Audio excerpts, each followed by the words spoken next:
I'm Tricia Sanders with High Five Strategies. I founded High Five on November 1st of 2021. So we are like a whopping 3.5 months old. I have a private office here in Rise, St. Louis, and service a portfolio of about 12 clients in the nonprofit and for-profit space. Keys for us are, as you see up there, strategy plus execution. And it's not a strategy plus maybe execution. The way that we work is if we partner with a company, we partner for the long term. Our clients all start out on 18-month commitments so that we spend the first 4 to 6 months developing out a plan and then partner alongside them to make sure that they actually execute it, because that's where most organizations struggle, and we have no interest in developing plans that aren't going to go anywhere. So that's us and that's me. And moving along, already kind of shared what we do. We are High Five Strategies, and the name has to do with kind of that guiding you, pushing you, and celebrating you every step of the way, and kind of that motivation for that last mile of the marathon, or as I call them, the strategy doldrums. Sometimes you just need that high five to push you through. And so that's what we do. We're here today to talk about employee engagement / how we measure it and why it matters. So I think it's kind of important to think about like where this whole idea of employee engagement came from and how it started. So this guy, William Kahn, back in 1990, decided that we should start thinking about something called employee engagement. And the way that he defined it was very focused on the individual.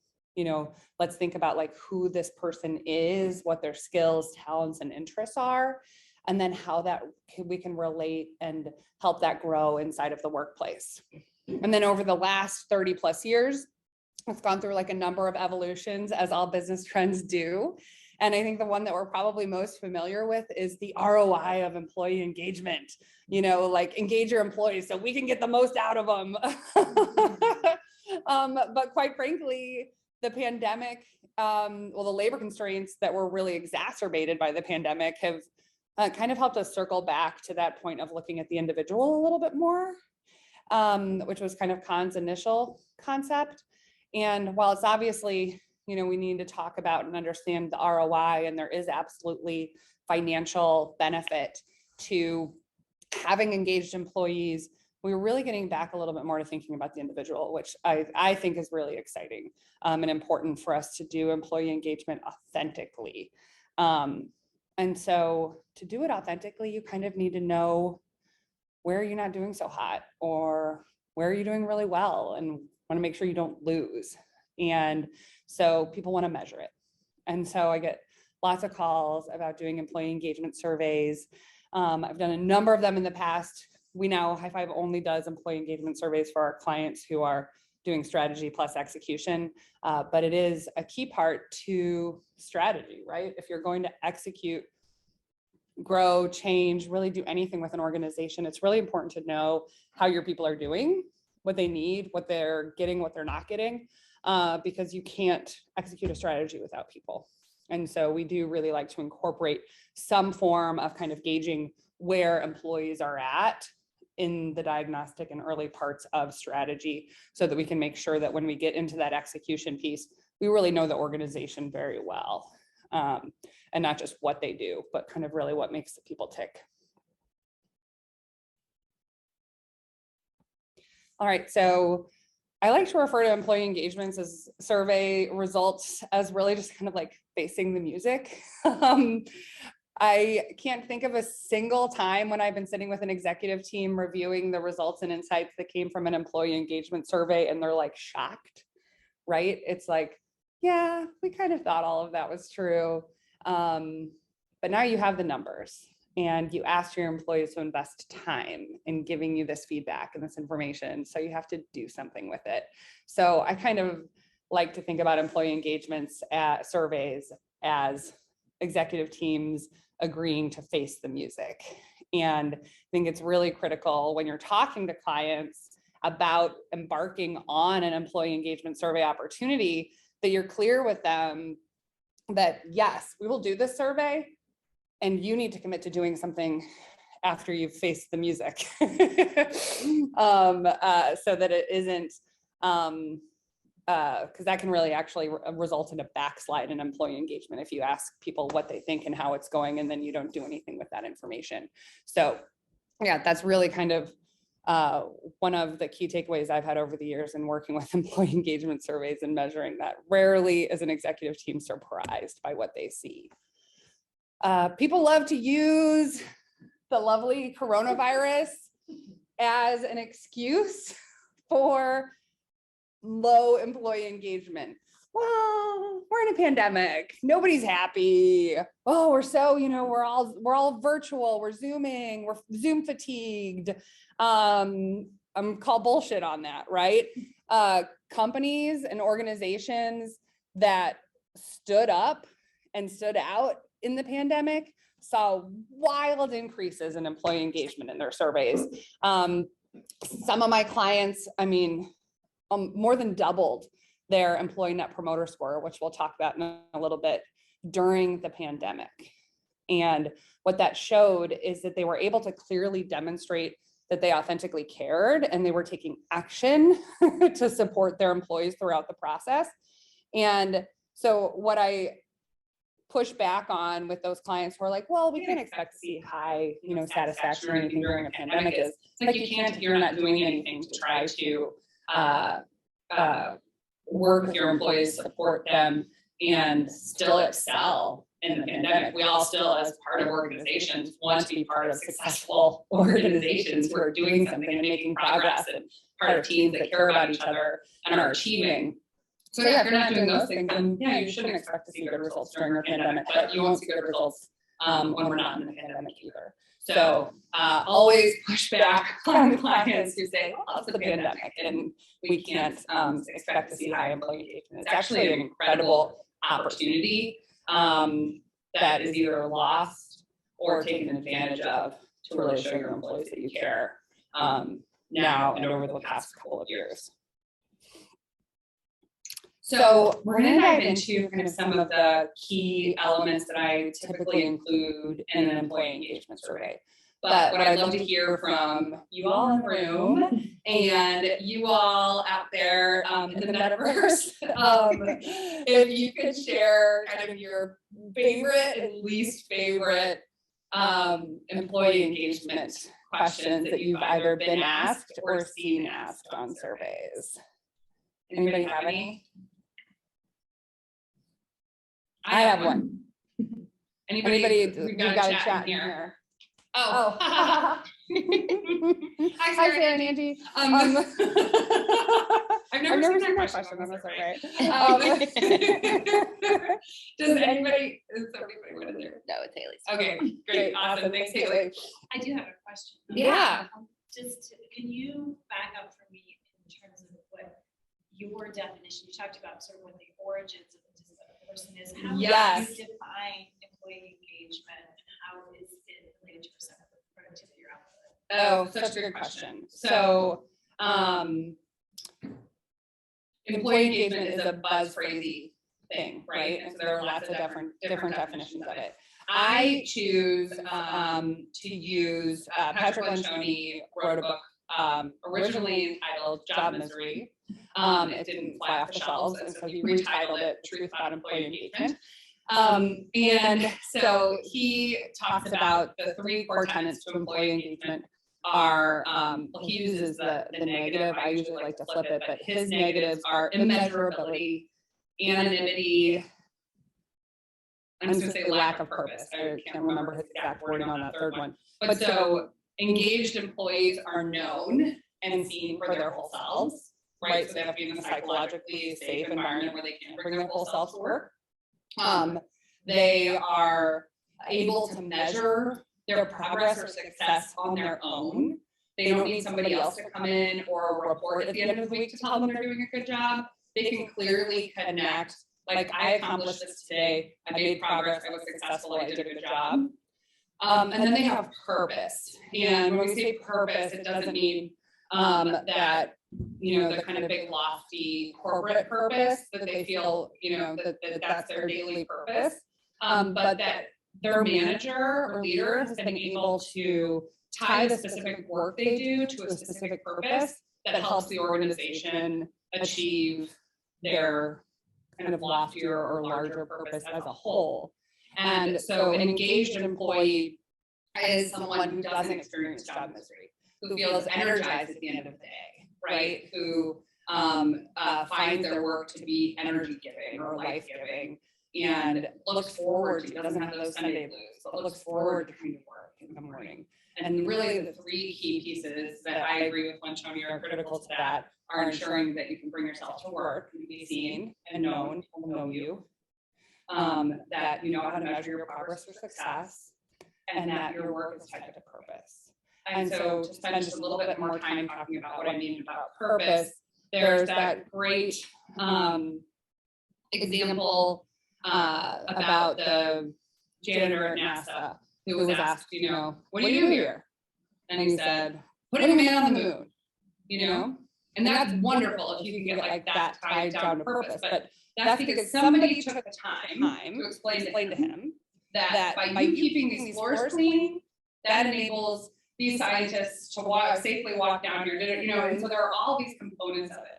And so it's being willing to say to somebody, like, your purpose is to make my job easier, or to make sure I have clean bathrooms, or to make sure I have coffee so that I can think in the morning, you know? And a lot of times managers, and this is just human nature, are, we feel kind of selfish to say that, or like maybe feels a little awkward or queasy, or cringy, as my daughter would say. So cringy, mom. But what it really is being like, it's that radical loving candor. Like, this is the work that you do. Like, you do take notes for me. And if you didn't take notes for me, then I couldn't do this for this company. And then this company wouldn't have been able to grow 10x over the last 5 years. You know, and so being able to tie those specific activities to that larger purpose, I think, is really critical. And being willing to take the time and vulnerability to be like, yeah, this is what you do, and it's really important. Here's why. Did that answer your question? Yeah, really. Thank you. Okay. Any other questions? This is kind of a good breaking point for questions before we kind of jump into the actual survey piece. Any other questions about facing the music or employee engagement surveys in general? I just think they're always daunting. Like, you just don't want to do that. You as an employee? Yes. Yes. Me. When I receive them, I'm like, why would I do that? Absolutely. And I think it's really critical. This is one of the reasons that I also tell my clients, whether they use me or some other third-party source, is it's really critical to have a third-party source, because you can tell your employees all day freaking long that it's confidential, but if this survey is coming from your HR, they're just not going to believe it. I also think there's a lot of value. I always ask if there's a town hall or another opportunity in which I could speak to the whole company, to let them know that, like, these eyeballs are going to read what you wrote, you know? So take the time. Like, I pledge, I commit to you to read everything that you write down.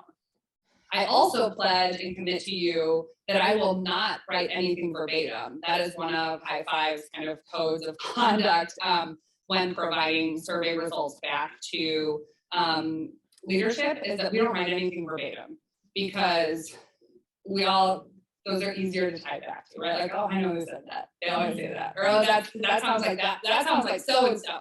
You know, so we just correlate and bring together kind of general themes and insights that continue to come up throughout the survey in terms of things that we share back. It takes a little bit longer, right? It'd be super easy just to copy paste a few good quips from the survey. But I think it's really important to provide employees that level of confidence in the confidentiality. And by giving them that like 15-minute presentation, like, hey, here's who we are. This is our commitment to both read what you say and to not tell your boss that you wrote it. This is a real person, it's not a bot. You know what I mean? I think that's something also that differentiates companies like High Five that do surveys that are a little bit more personal compared to the ones that are bots. They're both very good. They have very different kind of value propositions, but I think when it comes to really letting your employees know, being able to have that human aspect, that connection, you're saying, I promise. And that has caused some issues with some executives. They'll say, because I'll share some insights that maybe is music that they don't want to face. And they'll be like, well, you're blowing this out of proportion. Show us the comments. No, I'm not going to. Like, you paid me, you trust me, or you don't trust me, in which case you shouldn't hire me. But usually we have good enough trust that, that I can say, this is what I do. You hired me for a reason.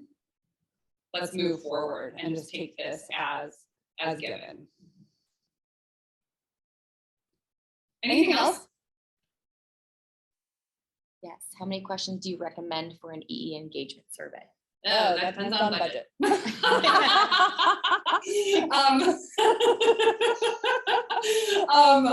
Joking and not joking. So you can get a really good employee engagement survey in 10 questions. You can. A lot of clients want to start out with kind of a more robust engagement survey, and we can get up to, in some cases, 25, 30 plus questions. I always keep it underneath that 20-minute limit. But it's really a spectrum in terms of how much nitty-gritty detail that executive team wants. And if it's the first time they've done one, then we might lean towards doing more questions. And then we'll be able to see what we can kind of filter out, either because it didn't really give any insights, or y'all are good there. Like, we don't need to necessarily keep going back to that well. We can kind of focus in on these few things where we think we're really getting the value. You also want to make sure you have a solid balance of kind of free text, right, where so people have the opportunity to share their thoughts, and don't just kind of have to pick A, B, or C, but then also that you have those A, B, or C questions so you can get some solid quantitative results back to the executive team, and ideally find some correlation, using correlation in Excel to see, like, okay, all the people who said that they're unsatisfied here also answered that they have no tools, training, or resources. So finding kind of where those highest correlations exist in their responses provides you the feedback that you need to take action. So great question, thanks. What else? Do you like or dislike pulse surveys? I like them. And I like them when they're done the way that I like them done. So, from High Five's perspective, a pulse survey is only a pulse survey if it includes every single employee.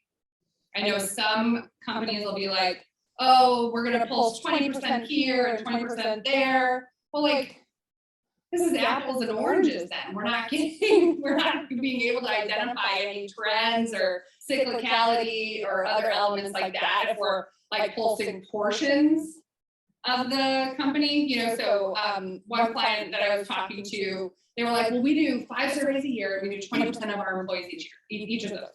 I was like, what is that? Like, why? Like, what's the value that you're getting there? So I'm a believer in kind of that robust annual survey, paired with at least quarterly pulse surveys. And for those quarterly pulse surveys, you really need to think about, like, what are the important questions that you ask, because you don't want more than 5. You want to keep those pulse surveys really tight. And what I suggest that we always ask in the pulse surveys is the employee net promoter score, because that is just a really basic algorithm. It gives us really nice kind of benchmarks.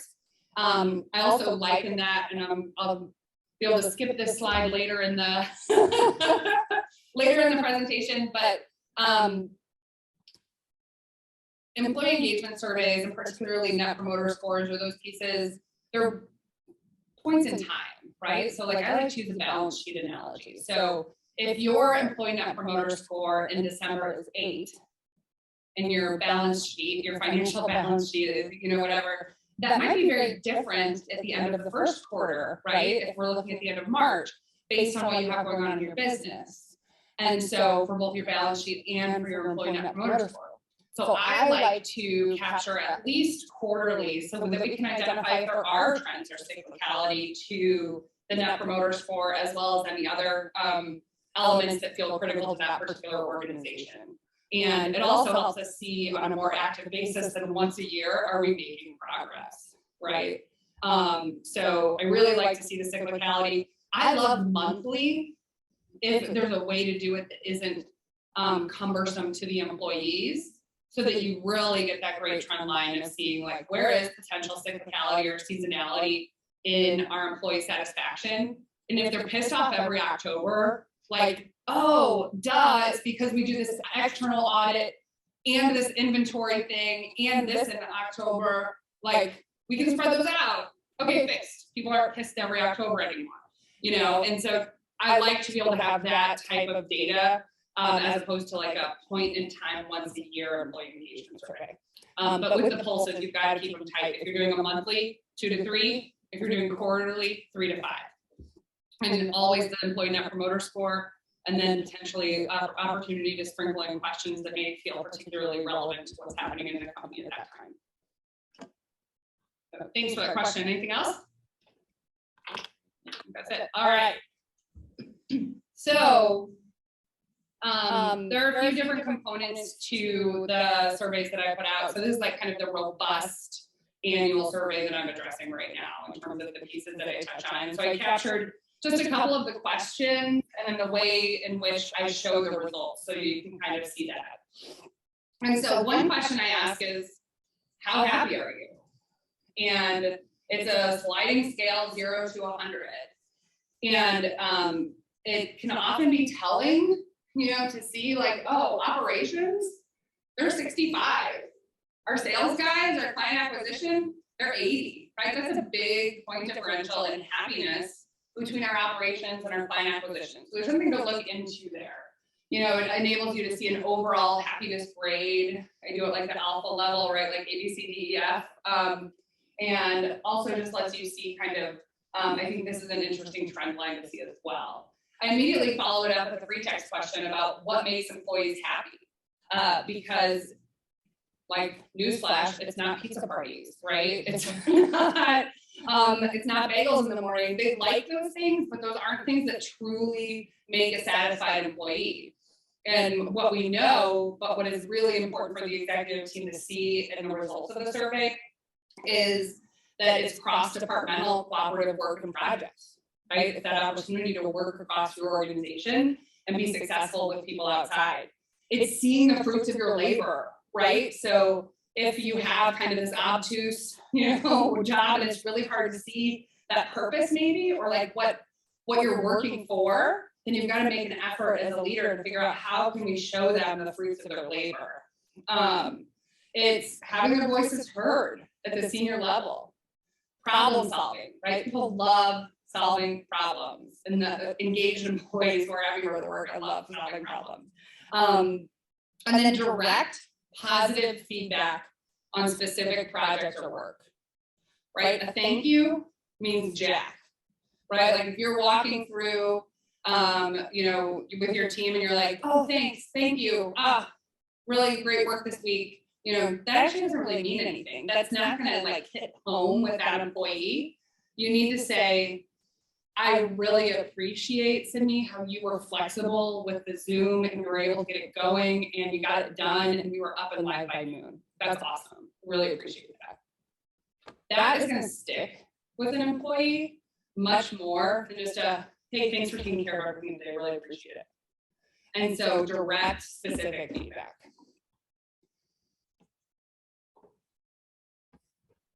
Adam Grant posted this on LinkedIn a couple weeks ago, and I was like, yes, this is something that I have been like playing around with my clients and with employee surveys, trying to figure out how to do this balance. I actually have an approach to this that I like, and I'll share with you in a minute, but it's about how do we measure burnout versus bore out? So there's that workload amount and then workload intellectual challenge. And there's a sweet spot there. And so how do you ensure that your employees are challenged enough intellectually and that they have the right amount of workload? And so I do a workload analysis where I ask them those two discrete questions, where I ask them on a sliding scale about their intellectual challenge, and then also ask them on a sliding scale about just their workload amount. And that gives what I think is a pretty interesting look at the workload of a company. And so you can see here, this is a really workload overwhelmed company. This is pretty good. So the blue, this is probably hard for you guys to see. The blue bars are workload, so like the amount of work an employee has. And then the purple bars are the intellectual challenge. And so this center part here is just right. Means I got the right amount of work to do, and it is the right amount of challenging for me. I don't worry too much about being a little bit in here on the edges here, but anything we see here and here is going to raise some alarms. And again, this was 100% facing the music. This company knew that their team was just 100% burnt out from a workload amount perspective. And it says it very clearly with this chart. Any questions about kind of measuring burnout versus bore out, or like this approach here?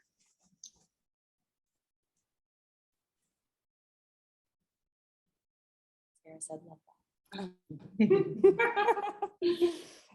All right.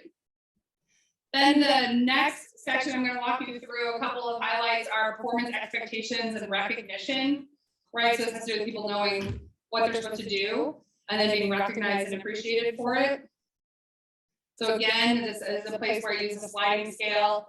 This presentation is going to make it seem like I use sliding scales all over the place. So remember, there's like 25 questions, and I just pulled out a few. These are the ones that I think are a little bit more interesting to share and talk about. And I like these. Grades are something we all relate with, right? We all want an A. Or at least most people on the executive team want an A. And so I really like to be able to show that that's one of the reasons that I like this approach. But this organization is doing a great job at employee recognition and appreciation. You know, so they may be totally burnt out in other areas, but our supervisors in general are doing a good job. And so it's just something to kind of note and make sure that we continue.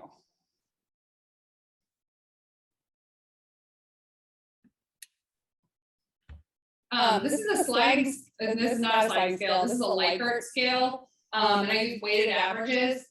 I share a couple of these today. I have a love-hate relationship with weighted averages and Likert scales because they usually kind of weight out to right about in the middle. That said, what you can see is that, and I can tell you from experience that there are a lot of organizations, this particular organization having all of their expectation and recognition pieces in the green is really exceptional. I see a lot of organizations coming in pretty close to neutral. And so anytime I see an organization coming over here into the green, then I know they're doing pretty well. But this is really just I usually throw these in here because they're a quick way to see if there's any big red flags, right? Like if we had, that I feel valued down here and someone disagree, then that's like that's a pretty big red flag we need to do something about immediately. So I use these, but as I said, I have a little bit of a love-hate relationship with them in terms of how much insight you can actually gain. What I do like to be able to do is see if there are big differences between departments, right? So the overall might be 5.5, I feel valued at work, but is, operations a 4 or a 3, and is sales, a 6.2 or something like that. I also, speaking of Likert, I like to use a 7-scale Likert. If you're not familiar with that term, it's Likert. A Likert scale is where it's like agree, somewhat agree, neutral, disagree, somewhat disagree, that kind of thing. And there are kind of the most common are 3, 5, and 7. I think you get a little bit more actionable insight by going up to the 7 from the 5, because a lot of people are kind of quick to just put neutral in on the 5, I found. So I use this when I use a Likert scale, I use the 7 point. Any questions about Likerts, this particular chart, or kind of the performance expectations and recognition in general? Yeah. I have a question just as far as what is the right number of employees to be surveying? Like what's a minimum that would give you the right information That's such a good question. So sample size is really important. And I do not like, the smallest company that I've done a survey for is 60 people. And I really wouldn't go much lower than that. It's really hard to maintain that confidentiality that you promise. You can't really break it down by department, which is okay. If they're that small, then there may not be a need to break it down by department. But if we're talking, especially let's say like a company that's 25 or smaller, then I would do that in focus groups. You know, I'd break that up into 3 to 5 focus groups. It would be less time intensive, most likely more insightful, and always with the opportunity for one-on-one follow-on if anyone wasn't able to say anything in a group. But I wouldn't do that in a survey format for those smaller companies. From an efficacy standpoint, I think the focus groups are more effective. So 60 is the smallest. What's the more typical that you work with? So I don't have like a very typical size company. The largest one that I do is 750 employees. So yeah, anywhere from 60 to 750 for me. But so a pretty big range. Probably the most common is like are you thinking about my portfolio? Probably around like 150 to 250. How do you ensure enough employees respond to these to get accurate information? Badgering. So I personally use SurveyMonkey, but there's all kinds of tools out there. SurveyMonkey enables me to see who has responded and who hasn't responded. So therefore I'm not bothering people who've already taken the time to respond. I'm just bothering people who have not responded. I also like to take that personal approach. If I've sent them a couple of reminders and they haven't responded, then I'll send them a direct email. You know, and it's pretty easy to do that pretty efficiently. It's just like, hey, this is Tricia. Remember me from the all hands? Promised you I was going to read it. Really excited to read your answers. Haven't gotten them yet. Let me know if you're not getting the SurveyMonkey emails, because I know sometimes there can be a firewall issue, right? So you give them that safe out. And then you usually get a pretty good response. I like to see above 80% response rates for internal surveys. I also do surveys for partners. Sometimes during diagnostics, like if I'm working with an organization that works with a lot of partner organizations, then I may survey their partners to try to get kind of efficient information. And there I would look at like, for 60%. That's kind of a response rate. But when we're talking employee engagement internal surveys, I would expect 80. You know, and I'll have the CEO send out a reminder saying, hey, you know, you are encouraged to do this. You do this on the clock. The client that has 750 employees, they have a number of folks that don't necessarily have easy access to technology or their emails. And so we'll set up QR codes in the break room. HR will go to sites and set up a kiosk. And so it's a few different ways that we manage that to make sure that it's really accessible. So thank you. Any other ones? All right. Communication and collaboration. Basically, everybody just says that there isn't enough communication, right? I mean, so I don't ask the question like, do we communicate enough? Like, because the answer is either no. Do we communicate well? No. I mean, if you know an organization where people think this happens well, please send them my way. So I try to ask more specific questions to get at. I didn't include this in here for some reason. I'll show you this next one, and then I'll tell you about another question that I asked. But I asked, do you feel our mission, vision, and values are well communicated by the leadership team? This breaks a survey rule in that it lists 3 different things out. So the leadership team might do a good job communicating mission, but a crappy job communicating vision and values. Might do a good job doing values, but a crappy job with mission and vision. So technical survey rules, you are not supposed to have questions that there could be multiple responses for. But with this particular question, I think it's important that the entirety of these 3 are communicated well. And so that's why I designed this question, kind of break that standard survey rule intentionally. And this is a simple yes or no, right? Like there's no sliding scale here. Like I want to know, I want to force you to tell me no, or I want you to say yes if you think it's well communicated. And then the other question that I did not put in here for some reason is, I try to ask where they think we're communicating well, and where was not a good word there, because I ask about, do we need to most improve in our channel, right? So where we're communicating, content, what we're communicating, timeliness, like when we're communicating things.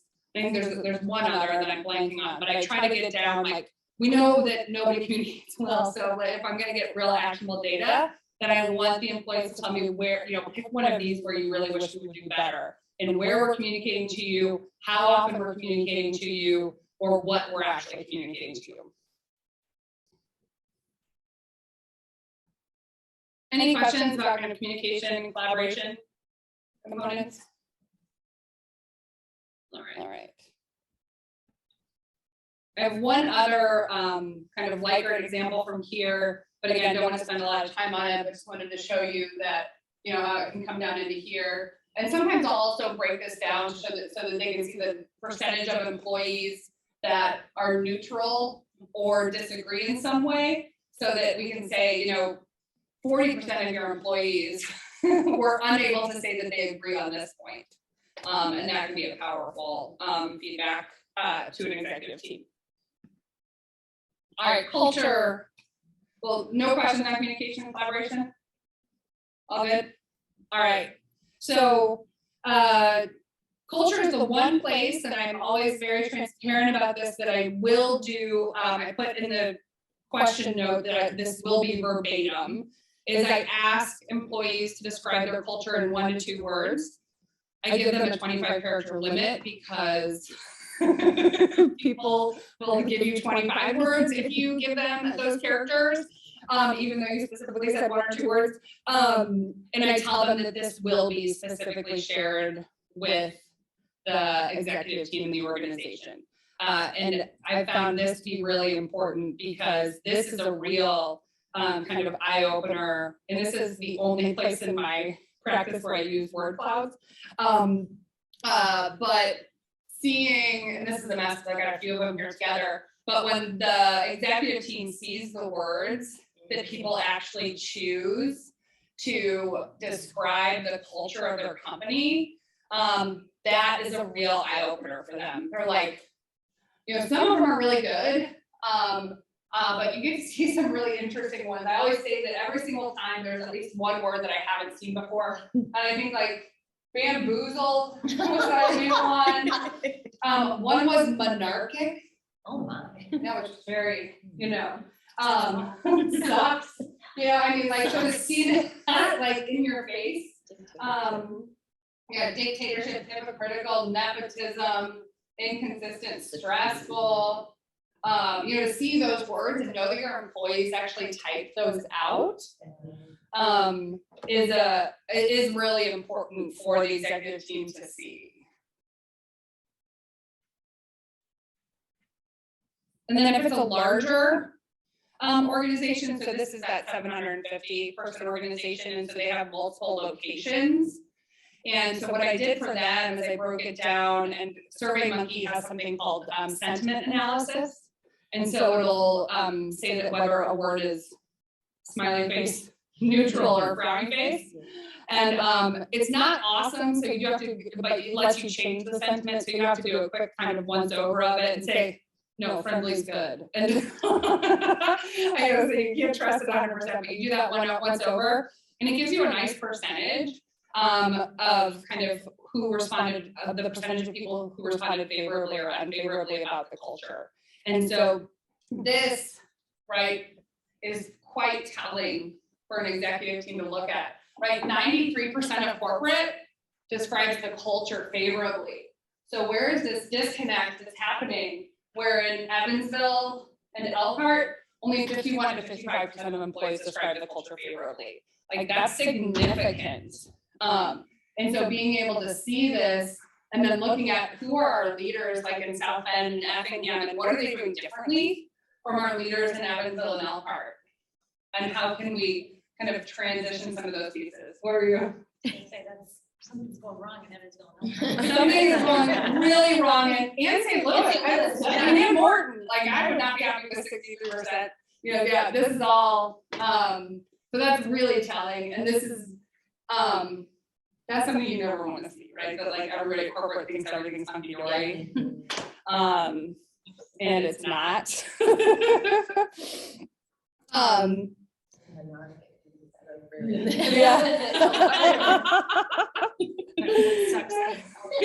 Sucks. Any, well, before we move into closing questions, any questions kind of about that culture piece or that we talked about? All right, awesome. So then I do like a very short closing question section, and this is where I include my employee net promoter score, and then just a couple other basic questions that are kind of organizational health in general. I always like to ask, are we a better organization than we were 12 months ago? Because executive teams almost always think that they are. Right? Well, of course we're better. We put in this new ERP. We have this new CRM. We hired a COO. Like we're totally better, or we're financially performing well. And one thing that we know is that the term better organization has different definitions, right? Your CFO might be like, yeah, we're great. We grew 10% in our bottom line. Whereas those guys in Elkhart might be like, no, like we're not better. Like you took away whatever or did something, and so I really like to kind of put that time frame in and be able to show like either we are improving or we're not improving.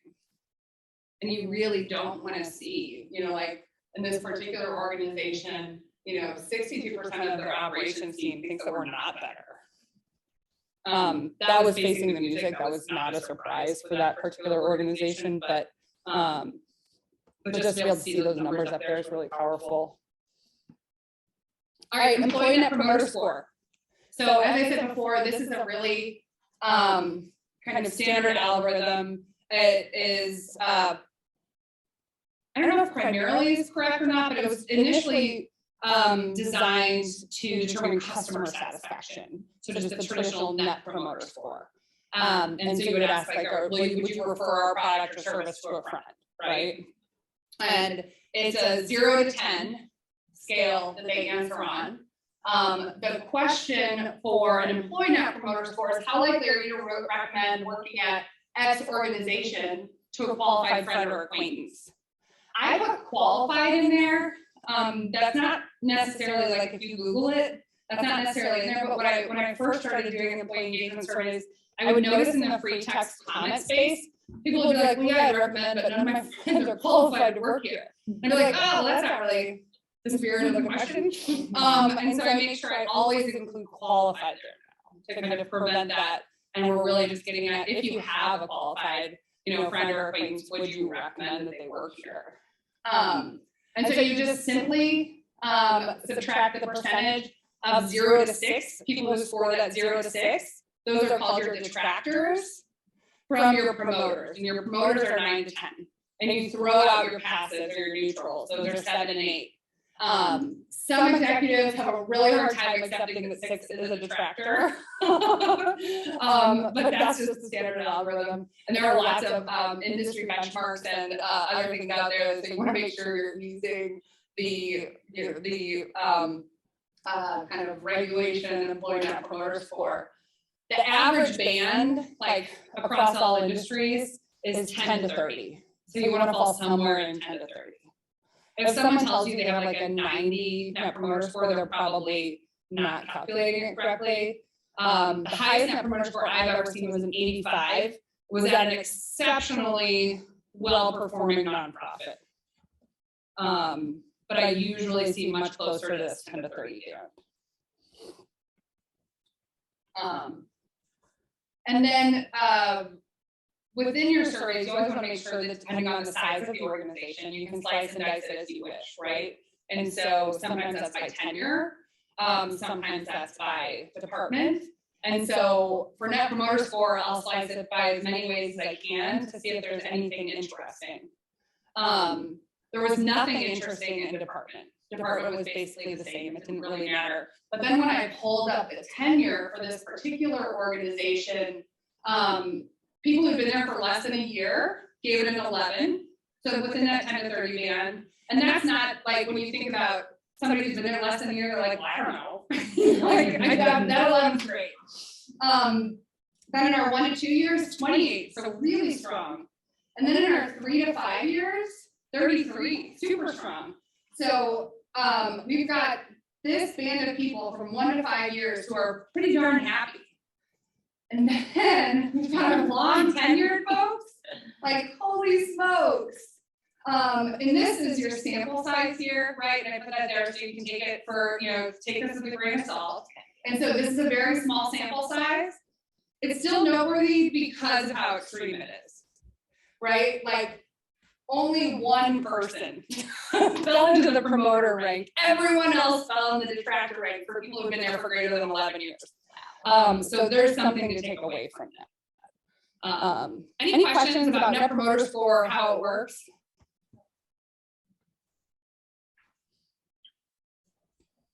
All right. So I'm just gonna wrap it up here. This is what I was touched on earlier, right? There's cyclicality in surveys. So yes, I recommend pulsing. Surveys don't need to be big 20-question corporate initiatives. You can do them at the team level. You can do them low tech. You can do them high tech. These are I read about this company that does these tennis balls. And so on the way out, right, so we would all have to be working in person, but there's certainly some interesting tech ways to do these this day, to do this in this day and age. They had 3 trash cans, right? One was full of tennis balls. One said, I had a good day. One said, I didn't have a good day. Wow. And everybody on their way out would just grab a tennis ball and toss it in, right? So real anonymous. It was somebody in HR's job to count tennis balls at the end of the day. And they were able to see on a day-by-day basis, whether people had a good day or a bad day at their company. And I love that example. I love that example both because of the instant feedback, but then also if you think about human nature, if I'm choosing to throw the tennis ball into, I had a good day or I had a bad day, stick with that, I had a good day, it's a little better. But that reinforces for me. Then when I'm getting home, I'm like, yeah, I did have a good day. You're not just kind of passively walking out the door. You're intentionally choosing whether you had a good day or a bad day that day. And it enables, I think it starts to build a muscle inside your employees to really think about what triggered it to be a bad day or what triggered it to be a good day and how can I have more of the good days? So I love that example from both the feedback that you get as a company as well as what you're really building and internalizing with your employees. So again, that's a nice low tech, super quick way to kind of get feedback. This is, I don't have the source on here, but I will include that when I send it out because I did not make this up. This is a how we roll kind of survey that you can do with your team on a weekly basis or on a monthly basis, right? We change. And so it's a quick, this is something that I've used in Mural with clients. That's where it was initially designed. Mural is just a collaboration tool, but you can do it in anything. And so you create circles with people's initials at the top, and they put down on the spectrum kind of where they fall. And so this particular group of questions is Zoom works for me, small group, large group, right? Where do you fall on the spectrum? My home productivity peaks in the morning, midday, in the evening. I'd rather have more heads down time, more learning and working time, I think that says. I prefer quick chats by Slack, phone, Zoom. Toughest time of day. I'd rather, and so questions to get to know your team and with the understanding that our preferences may evolve as our situation evolves. And so this is an easy thing to do in a team meeting to pop this up and be like, hey, let's just really quick, where are we falling today? And how do we roll best as a team so we can each understand each other and when we're working best and working with each other best. So face the music, act. So we started out saying, right, you can't just ask, you have to act. And a really important part, and this is why this loudspeaker is here, is a lot of companies make the mistake of being like, well, we incorporated a bunch of changes from the survey, but did you tell them that that's why you made the change? You know, so it's like, you have to be like, we're implementing teams because we heard you in the survey last year say that you wanted more ways to collaborate. And then the next week, because of what you said in the survey, we're implementing teams. You know, so you have to say it loudly and lots, because otherwise they'll just be like, whatever, they're doing another thing. And it's like, no, we heard you and now we're taking action. And so you have to explicitly tie that back for them. And that's all I got.